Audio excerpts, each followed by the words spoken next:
राधे राधे। आइए आज हम आपको जगन्नाथ जी की कथा सुनाते हैं। ये सत्य कथा है। जगन्नाथ जी का स्नान यात्रा।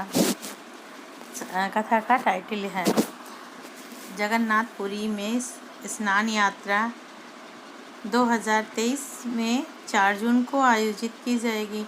प्रतिवर्ष ज्येष्ठ पूर्णिमा के दिन जगन्नाथ जी, बलभद्र और सुभद्रा माता को सहस्त्रधारा स्नान कराया जाता है। जगन्नाथ जी को 35 घड़े से, बलभद्र जी को 33 घड़े से और सुभद्रा जी को 22 घड़े से और सुदर्शन चक्र को 18 घड़े से स्नान कराया जाता है। इस तरह भगवान की विग्रहों को 108 घड़े के जल से सहस्त्रधारा स्नान करवाया जाता है। माना जाता है कि स्नान के पश्चात जगन्नाथ जी बीमार हो जाते हैं। 14 दिनों के लिए मंदिर के कपाट भक्त के दर्शनों के लिए बंद हो जाते हैं और भगवान एकांतवास में चले जाते हैं। इसे अनवसर काल भी कहा जाता है। जगन्नाथ जी को जड़ी बूटियों का बना काढ़ा, फलों का रस, खिचड़ी, दलिया, दाल आदि का भोग लगाया जाता है। जगन्नाथ जी बीमार क्यों होते हैं? ये भी एक कथा है। ये सत्य कथा है। जगन्नाथपुरी में जगन्नाथ जी के भक्त माधव दास जी रहते थे। वह दिन रात जगन्नाथ जी का भजन करते थे। उन्हें सांसारिक मोह माया से कोई लगाव नहीं था। वह तो बस अपने इष्ट की भक्ति में लीन रहते थे। एक बार माधव दास जी का स्वास्थ्य बिगड़ गया और उन्हें उल्टी दस्त होने लगा, जिसके कारण उनका शरीर बहुत कमज़ोर हो गया, जहाँ तक कि उनको चलना फिरना भी मुश्किल हो गया। माधव दास जी अपने कार्य में किसी की भी मदद नहीं लेना चाहते थे। अगर कोई उनकी मदद के लिए कहता था तो यही कहते थे कि मेरे जगन्नाथ जी मेरी रक्षा स्वयं करेंगे।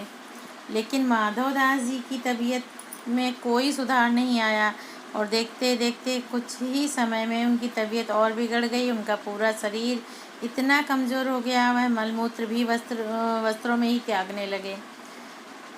एक लड़का माधव दास जी की सेवा करता और उनके गंदे वस्त्रों को साफ करता, उनके शरीर को अच्छे से स्वच्छ करता। माधव दास जी उनके स्पर्श से जान गए कि वह स्वयं जगन्नाथ जी हैं, वही उनकी सेवा कर रहे हैं।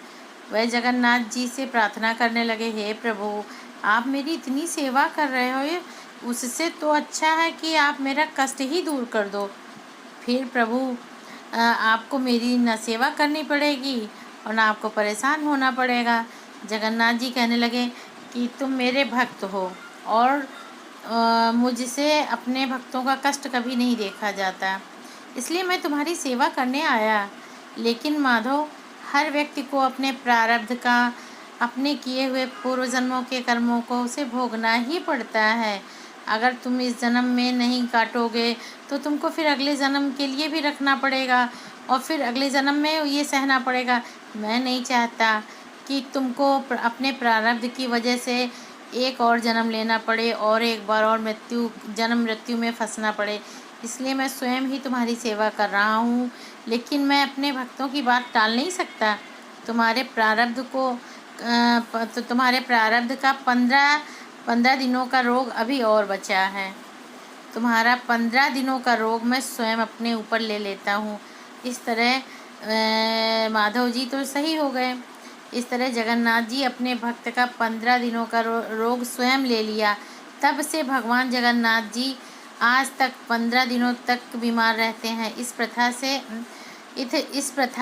ये प्रथा वर्षों से चली आ रही है।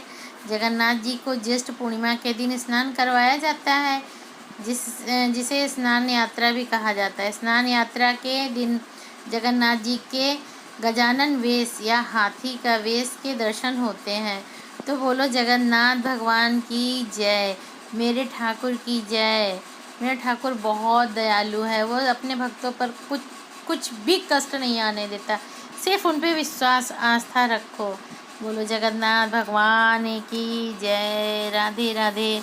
अगर पसंद आया तो लाइक सब्सक्राइब भी कर दीजिए। धन्यवाद।